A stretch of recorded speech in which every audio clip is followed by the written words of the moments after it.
अस्सलामुअलैकुम, मैं हूं आपका होस्ट मलिक सजाद। तो नाज़रीन, आज हम आपको बताएंगे तुर्की में अमीर होने के 10 तरीके।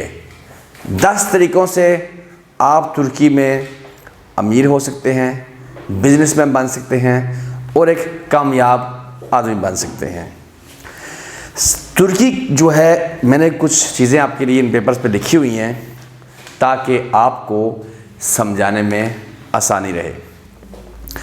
तुर्की का सबसे जो मेन सोर्स ऑफ इनकम है, तुर्की का अपना, आपका नहीं, वो है टूरिज़्म। और मैं ये समझता हूँ कि किसी कंट्री में जाने से पहले ये समझ लेना चाहिए कि वो कंट्री किस चीज़ पे चल रही है, तो उसी को आप लेकर अपनी कामयाबी का ज़रिया बनाएं। तुर्की का सबसे बड़ा ज़रिया टूरिज़्म। अगर आप टूरिज़्म में की सेक्टर में काम करेंगे तो आपको इसमें कामयाबी मिल सकती है। लेकिन कैसे? हाँ जी, आप यहाँ पर आकर टूरिज़्म कंपनी बना लें, आप प्रॉपर्टी का काम कर लें, रियल एस्टेट, सभी टूरिज़्म में आते हैं। तो टूरिज़्म में काफ़ी सारी अक़साम है इसकी। तो आप तुर्की में, पहले मैं आपको सारे तरीके बता लूँ जो तुर्की के दूसरा जो इनका इनकम का ज़रिया है वो है टेक्सटाइल। टेक्सटाइल से पूरे यूरोप में गारमेंट्स जाती है। जो मैंने जो टू पीस सूट पहना हुआ है, ये दुनिया के बेहतरीन टू पीस सूट जो बनते हैं उनमें शुमार होता है तुर्की का। सदर सद्दाम हुसैन जो हैं वो अपना टू पीस सूट तुर्की से सिलवाते थे। मेरा इतना अच्छा नहीं है, मेरा सस्ता है। ये ना समझें कि आप अपना बता रहे हैं कि ये महंगा है, ये आम सा नॉर्मल सा है। लेकिन यही सूट अगर आप ईरान में या पाकिस्तान में भेजेंगे तो आपको डॉलर्स में महंगा मिलेगा। टेक्सटाइल तुर्की की बहुत अच्छी है। बेशक यहाँ पर रुई इतनी पैदा नहीं होती, लेकिन यहाँ की टेक्सटाइल बड़े अच्छे तरीके से, स्टाफ बहुत अच्छा है और आप इसको एक्सपोर्ट यहाँ से करके अच्छे ऐसे पैसे कमा सकते हैं। अच्छा, उसके बाद तरीका आता है इम्पोर्ट एक्सपोर्ट। इंपोर्ट एक्सपोर्ट में आपको 2 चीज़ें देखनी पड़ती हैं कि आपकी कंट्री में, आपके मुल्क में क्या चीज़ है जो सस्ती है और अगले की कंट्री में उसकी अहमियत है या अगले की कंट्री में उसकी डिमांड है। आप इसकी कैलकुलेशन करें और इंपोर्ट एक्सपोर्ट शुरू कर दें। इंपोर्ट एक्सपोर्ट जो है वो $1000 से भी शुरू हो सकती है, $1 मिलियन तक जा सकती है। ये आपकी कैपेसिटी है और आपकी अक्लमंदी है कहाँ से इसको शुरू करते हैं। अभी हम पाकिस्तानी हैं और हम तुर्की में रह रहे हैं, या जो 2 चीज़ें हैं, एक यहाँ पर जो चीज़ अच्छी मिले और सस्ती मिले उसको हम पाकिस्तान एक्सपोर्ट करें यहाँ से, या वो चीज़ जो पाकिस्तान में सस्ती मिले और यहाँ उसको हम फ़रोख्त कर सकें। तीसरी कंट्री जो आप अगर इन्वॉल्व करेंगे इसमें, उसमें आपको परेशानी होगी। हाँ, एक बंदे ने अगर दुबई में 20 साल गुजारे हैं तो वो दुबई के बारे में बेहतर जानता है। वो दुबई से यहाँ इंपोर्ट कर सकता है, एक्सपोर्ट भी कर सकता है वहाँ पर।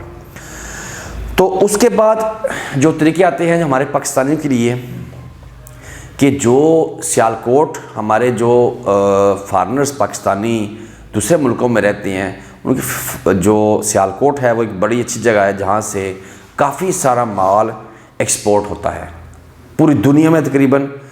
पहले तो बचपन में सुना हुआ था कि सियालकोट जो है वो ऐसे ऐसे आलात बनाता है जो पूरी दुनिया में चलते हैं। मिसाल के तौर पर सर्जिकल, जिसमें नाई की कैंची से लेकर तो बड़े बड़े ऑपरेशंस में इस्तेमाल होने वाले आलात सियालकोट में बनते हैं। हर आलात की एक अलग फील्ड है। हमारे पास कंपनीज़ हैं जो पाकिस्तान से सर्जिकल के आलात मंगवाती हैं और यहाँ पर फ़रोख्त करती हैं, और फिर कुछ यहाँ से तुर्किश कंपनीज़ हैं जो यहाँ से लेकर रशिया और छोटे ममालिक में उनको फ़रोख्त करती हैं अपनी स्टैंप लगाकर, या फिर ऐसे ही उनको बेच देते हैं। तो ये मैं सारे जो तरीके आपको बताए हैं इनकी डिटेल बताऊँगा अभी आपको, और आप कैसे ये सब कुछ कर सकते हैं। हमारी वीडियो एंड तक देखिएगा जी, हम आपको इसमें सारी डिटेल बताने की कोशिश करेंगे। तो नाजरीन, जो एक और तरीका है यहाँ पर कारोबार करने का वो है रियल एस्टेट। रियल एस्टेट में बड़ी एहतियात करनी पड़ेगी, और रियल एस्टेट भी ऐसा बिजनेस है जो आपको कामयाब कर सकता है। अभी आप कमेंट्स में लिखेंगे कि रियल एस्टेट हमारे पास पैसे नहीं, हम कैसे करें। आप तुर्की में आए हैं, ये तरीके मैंने आपको बता दिए रियल एस्टेट। अभी ज़रा शुरू रिवर्स आ जाते हैं कि आप तुर्की में आए हैं, दो तरीके से बंदे तुर्की में आते हैं, एक जो पैसे लेकर आते हैं, एक जो बिल्कुल ज़ीरो से आते हैं। दोनों के लिए मैंने एक अच्छी और मालूमात वाली वीडियो तैयार की है। पहले तो वो बंदे जिन्होंने यहाँ पर मिसाल के तौर पर शुरू में आए, स्टार्ट में आए, और वो बंदे मेहनत मुशक्क़त करते हैं और महीने का 3000 या 3500 लीरा लेते थे, या 2500 लीरा लेते थे, या 2000 लीरा लेते थे। मैंने लोगों को भी कामयाब होते देखा है। बंदा जब शुरू में यहाँ पर आता है तो बड़ी मेहनत करता है, मुशक्क़त करता है और अपनी तनख्वाह लेकर आगे चलता है। उन लोगों ने बड़ी मेहनत की होती है। वो बंदे यहाँ गली गली की हाँक छानने के बाद अपने आप को कामयाब करते हैं कि उनकी जो आमदन है वो 10,000 लीरा तक चली जाती है।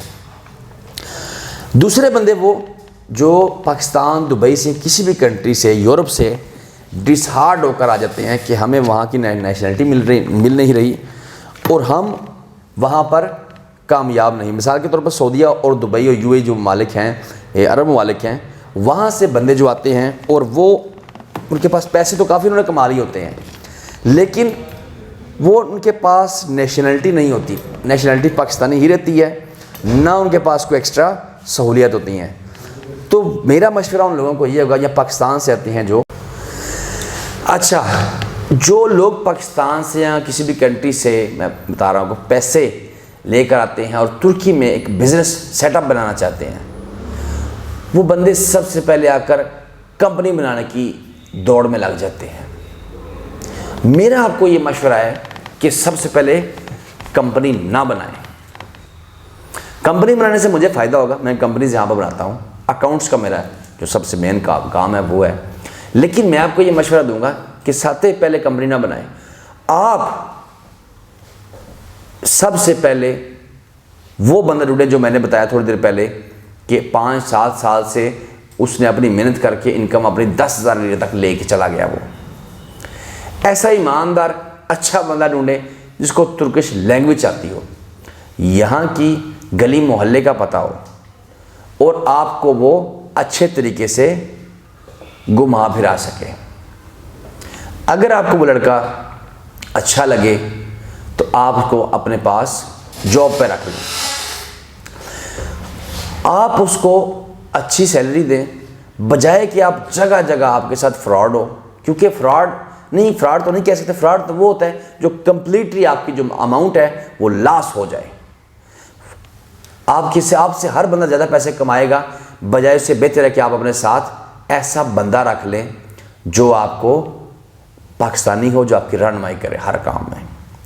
अक्सर लोग यहाँ पर आकर तुर्किश रख लेते हैं अपने साथ, वो भी अच्छा है, लेकिन उसमें आ जाएगा लैंग्वेज बैरियर। कुछ लोगों को इंग्लिश आती है और जो इंग्लिश जानने वाले तुर्किश हैं वो अपने पास वो रख लेते हैं, वो भी अच्छा तरीका है। कुछ नेशनल है वो आपको काफ़ी सारे जो मामलात से बचाए रखेगा। इसमें ये बड़ी कंपनी भी के लिए भी वही भी प्रोसेस है और छोटी कंपनी के लिए भी वही प्रोसेस है। उसका जो 5 साल या 7 साल का एक्सपीरियंस होगा वो आपके बहुत काम आएगा। आपके लिए लैंग्वेज बैरियर ख़त्म हो जाएगा। फिर भी आप लैंग्वेज सीखने की कोशिश करें, अपने मामलात जो हैं वो खुद निपटाने की कोशिश करें। अच्छा, आपने बंदे को साथ रख लिया, आप तुर्किश जो रूल रेगुलेशन है उसको भी समझने लग पड़ेंगे आहिस्ता आहिस्ता। 1 महीना या 2 महीने बाद या 1.5 महीने बाद आप एक कंपनी बनाते हैं, टूरिज़्म कंपनी। टूरिज़्म कंपनी बनाने के लिए आप जिस कंट्री से आ रहे हैं या जिस कंट्री में आपने ज़िंदगी गुजारी है या जिस कंट्री का आपके पास एक्सपीरियंस है, आप वहाँ फोकस करके अपने कस्टमर यहाँ बुलाएं टूरिज़्म के लिए। टूरिज़्म में काफ़ी सारे काम आते हैं। एक तो टूरिज़्म आ जाती है कि आप टूरिस्ट बंदा 10 दिन के लिए आए, 15 दिन के लिए आए और आप उसको सैर करवाएं, काफ़ी सारे कस्टमर ऐसे हैं जो पाकिस्तानी यहाँ पर सैर करवाने आते हैं। अच्छा, हमारी लैंग्वेज का एक और बेनिफिट भी है कि पूरा इंडिया भी हम कवर कर सकते हैं। इंडियन कंपनीज बहुत कम है यहाँ पर, ना होने के बराबर है। हमारी जो ज़ुबान बोलने वाले वो बांग्लादेशी भी हैं और अफ़गानी भी हैं, जो हमारी लैंग्वेज हमारी ज़ुबान समझते हैं। और इंडियन जो कंपनीज़ हैं वो ना होने के बराबर हैं।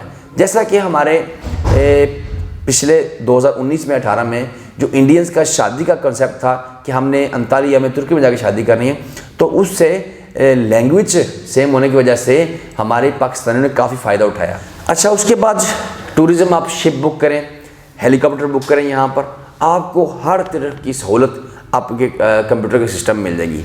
तुरसाब अप्लाई करें, शिप के टूर करें, मर्सिडीज़ गाड़ी जो है वो घुमाने फिराने के लिए, आया सोफिया, एर्तुल गाजी का मज़ार वगैरह वगैरह, अंतालिया के जो सम बीचेज़ हैं, पूरे तुर्की को आप बआसानी कवर कर सकते हैं। इंग्लैंड से पाकिस्तानी आते हैं, नॉर्वे, डेनमार्क से, फ्रांस से, काफ़ी सारे पाकिस्तानी फैमिलीज़ जो हैं वो गर्मियों की छुट्टियों में 10 दिन तुर्की, गुज़श्ता 4 साल से ये ट्रेंड चल रहा है, ठीक है जी। और नेक्स्ट बंदे और भी आएंगे, कुछ लोग तो हर साल आते हैं। ये होगी टूरिस्ट जो आपको आपकी नॉलेज में है। उसके अलावा आप हेयर ट्रांसप्लांट, प्लास्टिक सर्जरी और काफ़ी सारे जो ऑपरेट्स हैं वो यहाँ पर तुर्की में होते हैं। उसमें भी आप शोबाजात उसमें आप डिवाइड कर लें, क्योंकि तुर्की चल ही टूरिज़म के सर पर है, ठीक है जी। और सबसे बड़ा सोर्स ऑफ इनकम तुर्की का टूरिज़म ही है। एक अंदाजे के मुताबिक तुर्की दुनिया का चौथा और 5वां मुल्क है जहाँ टूरिज़म सबसे ज़्यादा आती है। अच्छा, उसके बाद आ जाएगी मेडिकल टूरिज़म, ठीक है जी। उस पर आप मेडिकल में सारे शोबाजात में आप अलग से टूरिज़म बना सकते हैं। ये अलग है, ये अलग है, और इकट्ठी भी कर सकते हैं। इसके लिए काफ़ी सारा सरमाया दरकार है, जिसमें आपका तकरीबन जो है वो 4-5 लाख लीरा लग जाएगा। आप जितना बढ़ाते जाएँ बढ़ जाएगा। अच्छा जी, उसके बाद आप मेडिकल टूरिज़म के बारे में बता दिया आपको। अच्छा, उसके बाद जो है ना, वो जो मैंने आपको बताया था कि दूसरा ज़रिया जो है वो इंपोर्ट एक्सपोर्ट, ठीक है। इंपोर्ट एक्सपोर्ट, पाकिस्तान से आप यहाँ सामान लेकर आएँ और यहाँ से पाकिस्तान लेकर जाएँ, या किसी भी कंट्री दुनिया की आप एक्सपोर्ट कर सकते हैं। यहाँ से क्या एक्सपोर्ट करना है आपने, यहाँ से एक्सपोर्ट करना। जैसा कि इलेक्ट्रॉनिक जो चीज़ें हैं वो तुर्की में बहुत महंगी हैं, लेकिन इन्होंने टैक्स जो लेने का एक बड़ा सिस्टम बनाया हुआ है कि आप यहाँ टैक्स से बच नहीं सकते। आप थोड़ी बहुत चीज़ें जो हैं वो अपने साथ जहाज़ में ला सकते हैं, जैसे एक कैमरा इस्तेमाल करने वाला, 1-2 मोबाइल फ़ोन्स, वो आप बेच के आप अपना थोड़ा बहुत गुजारा कर सकते हैं, लेकिन आप बड़ी मिकदार में उस पर इम्पोर्ट एक्सपोर्ट नहीं कर सकते। तो उसके बाद जो है आप जो मैंने कहा कि सियालकोट से आप चीज़ें हैं या पाकिस्तान से जो चीज़ें हैं वो यहाँ पर ला सकते हैं। उसमें सरफहरिस्त जो है खेलों का सामान और सर्जिकल एक ऐसी आइटम है। हमारे दोस्त हैं, काफ़ी सारे जानने वाले हैं जिन्होंने यहाँ पर कंपनी बनाई हुई हैं, अपने अपने शोबा जात उन्होंने संभाले हुए हैं। पाकिस्तान जिस चीज़ में माहिर हैं वो चीज़ें यहाँ लाकर फ़रोख्त कर रहे हैं। लैंग्वेज नहीं आती उनको, इंग्लिश में टूटी फूटी ज़बान में बातचीत करके अपना उन्होंने एक सिस्टम बनाया हुआ है। तो डेंटिस्ट जो हैं, डेंटिस्ट के आलात जो हैं उनके लिए दुकान भी बना ली पाकिस्तान यहाँ पर। तो कोई वक्त था यहाँ पर तो पाकिस्तानी मिलता ही नहीं था, ठीक है जी। अभी पाकिस्तान डेंटिस्ट उन्होंने दुकान बना ली कि डेंटिस्ट जो दांतों के आलात के सामान है वो बेचने के लिए, तो वो उसकी भी पाकिस्तानी, अभी तुर्किश को पता चल रहा है कि जर्मन जो है या दूसरे ममालिक है वो पाकिस्तान से ये माल बनवाते हैं और हमें जर्मनी की स्टैम्प लगाकर फ़रोख्त करते हैं। उसमें भी क्वालिटीज़ हैं, वो आप जो काम करने वाले वो अच्छे तरीके से जानते हैं। तो उसमें कैंचियाँ, उस्तरे, हर किस्म का सामान आ जाता है। फिर सर्जिकल आलात में आ जाते हैं, ऑपरेशन के आलात। तो वो हमारे दूसरे भाईजान हैं, हसन साहब हैं, तो उन्होंने ये फील्ड, अलमास साहब हैं, उन्होंने संभाली हुई है। तो वो इसमें आलात जो सर्जिकल के आलात हैं वो फ़रोख्त करते हैं। उसके बाद अभी एक और लड़का हमारे पास आया है, हमारे पास टिटान की कंपनी भी है, जो पाकिस्तान से जो है ना सामान लाकर यहाँ पर जो है डेंटिस्ट का वो यहाँ पर फ़रोख्त करते हैं। तो काफ़ी सारे उनके पास आलात हैं जो अपने वो तुर्किश जो कस्टमर्स हैं उनको फ़रोख्त करते हैं। और एक और लड़का आज मेरे पास आया, छुट्टी थी, लॉकडाउन था, लेकिन वो फिर भी मेरे पास आए कि मैंने पाकिस्तान से खेलों का सामान, हमारी फैक्ट्री है और रशिया में हम ऑलरेडी ये ग्लव्स और फुटबॉल वगैरह का काम कर रहे हैं, तो यहाँ मैं करना चाहता हूँ। तो कुछ और बंदे भी हैं यहाँ पर कर रहे हैं, लेकिन वो कहते हैं कि कोई और बंदा ना आकर यहाँ पर करें, हम ही सिर्फ करें। तो उन्होंने उनको अच्छी गाइडलाइन नहीं दी, तो मैंने कहा मैं आपकी रहनुमाई कर दूंगा इंशाअल्लाह ताला। तो काफ़ी हद तक मैंने उनकी रहनुमाई की। तो अभी वो ये है कि अपना जो काम यहाँ से स्टार्ट करेंगे। अभी तुर्की में ऑनलाइन बिजनेस की बहुत तवज्जो है। आपको किसी चीज़ की ज़रूरत नहीं है इतनी मेहनत मशक्क़त की। आप अपना सामान पाकिस्तान से लाएं, एक तुर्किश रखें जो तुर्किश लैंग्वेज में जो है आपकी जो वेबसाइट्स हैं वो आप चलाएं यहाँ पर, जिससे वो यहाँ पर जो एक वेबसाइट है ऑनलाइन शॉपिंग की, काफ़ी सारा सामान आपका वहाँ पर बिक जाएगा। आपको एक तुर्किश रखना है और एक गोदाम लेना है और आप अपना सारा सामान जो है यहाँ पर बेच सकते हैं। खरीदने के लिए भी उसी तुर्किश को इस्तेमाल करें, जो यहाँ की मार्केट को समझने की ज़रूरत नहीं है। आपने बताना है कि ये चीज़ की फ़ोटो बनानी है, उसके ऊपर ऐड करनी है और इसको लेटको पे या काफ़ी सारे यहाँ वेबसाइट है उन पे लगा दें। आप उन पे लगाएंगे और आपकी चीज़ सेल हो जाएगी। बड़ा अच्छा सिस्टम है। आप पोस्ट ऑफिस में दे के आएंगे, उस वक्त आपके अकाउंट में उसके पैसे आ जाएंगे। जो भी सामान हो, जो भी चीज़ें हो, यहाँ से खरीदने की बात आई, यहाँ पर आप उसी को तुर्किश को, यहाँ जो मैंने को बताया था कि आप एक तनख्वाह पे लड़का रख लें जिसको अच्छी लैंग्वेज आती हो और तुर्की का सिस्टम समझता हो। काफ़ी सारे ऐसे इस्तांबुल में लड़के हैं जिनको लैंग्वेज अच्छी आती है और वो गली गली को जानते हैं, लेकिन बेचारे की तनख्वाह बहुत कम होती है। तो वो आप हमारे पाकिस्तानी उनको साथ रख लें तो उनका भी भला हो जाएगा और आपका भी भला हो जाएगा, जिससे आपको काफ़ी सारी मदद और मुआवनत मिल जाएगी। एक बात याद रखें, आप कहते हैं कि मेरे साथ चीटिंग हुई, फ्रॉड हुआ, आप खुद करवाएंगे, कोई आप यहाँ पर करने की कोशिश नहीं करेगा। जब आप लालच में आएंगे, अपना माल ज़्यादा फरोख्त करेंगे चक्कर में या उधार पे करेंगे, तब आपको फ्रॉड भी होगा आपके साथ और सब कुछ होगा। सिस्टम बने हुए हैं, उन सिस्टम में रहें। आपकी चीज़ 2 दिन लेट बिकेगी लेकिन बिक जाएगी, आपको पैसे आपके अकाउंट में ट्रांसफ़र हो जाएंगे। हर चीज़ का रूल रेगुलेशन गवर्नमेंट ने बनाया हुआ है, तरीक़ाकार बनाया। जब उससे हटेंगे तो फिर आपको नुकसान होगा, चाहे वो प्रॉपर्टी खरीदनी हो, चाहे सामान बेचना हो, चाहे खरीदना हो। अच्छा जी, ये तरीक़ाकार हो गया। उसके बाद आप रियल एस्टेट जो है, रियल एस्टेट जो है उसमें ये है कि आप यहाँ पर आकर जो छोटे पैमाने पे काम करना चाहें, आप अपना एक घर ले लें या फिर जो अपने हमारे पाकिस्तानी भाई आते हैं उनको घर खरीद कर दें। बड़ा माइनर सा प्रॉफिट रखें, आपके पास कस्टमर ज़्यादा आ जाएंगे। बहुत लंबा प्रॉफिट रखेंगे, वो फिर आप क्या करेंगे कि आपके पास अगर पैसे, आप 4-5 मकान खरीद लें। आप रियल एस्टेट का आप जिस कंट्री से, फिर मैं वही कह रहा हूँ कि जिस कंट्री से आप आए हैं उस कंट्री में आपके रिलेशन होने चाहिए ताकि आपके पास कस्टमर्स आएँ। आपके पास 2 कस्टमर मुतमिन जाएंगे, वो आपके पास 4 भेजेंगे। रियल एस्टेट का अच्छा बिजनेस है। आप मकान रेंट पे देने का भी काम कर सकते हैं। रेंट पे मकान देने का मैं आपको रूल रेगुलेशन बता दूंगा, उसके मुताबिक आप रियल एस्टेट भी बना सकते हैं। उसका एक छोटा सा प्रोसेस है कि आपने रियल एस्टेट के कुछ जो कानून हैं वो सीखने हैं, किताब पढ़नी है, इम्तहान जाके देना है, आपको रियल एस्टेट चलाने का वो डिप्लोमा मिल जाएगा, जिससे आप रियल एस्टेट जो ऑफिस है वो बना सकते हैं। इतना बड़ा इम्तिहान नहीं है, लंबा चौड़ा नहीं है। यहाँ फिर आप जो है वो अपनी कंपनी का एक मैनेजर तुर्किश रख रहे हैं जो जिसके पास वो डिप्लोमा हो या जिसको आप डिप्लोमा ले लें। आप बैक पे बैठ काम कर सकते हैं, वो सारे काम आपके हैंडल करेगा और आपकी कंपनी अच्छे तरीके से चलेगी। ये कुछ तरीके हैं जो मैंने आपको बताए कि आप जो है तुर्की में कामयाब कैसे हो सकते हैं। थोड़े पैसे से कारोबार करना बहुत मुश्किल है, लेकिन उसके लिए आपको बहुत मेहनत करनी पड़ेगी। पाकिस्तानी रेस्टोरेंट जो है वो जिन्होंने बनाए हुए हैं उन्होंने बहुत मेहनत की हुई है। एम्बेसीज में रखते हैं, डेलीगेशन जाते हैं, पक्ष बहुत ज़्यादा उनको रब्ते रखने पड़ते हैं, जिससे उन लोगों का जो है वो काम चल रहा है।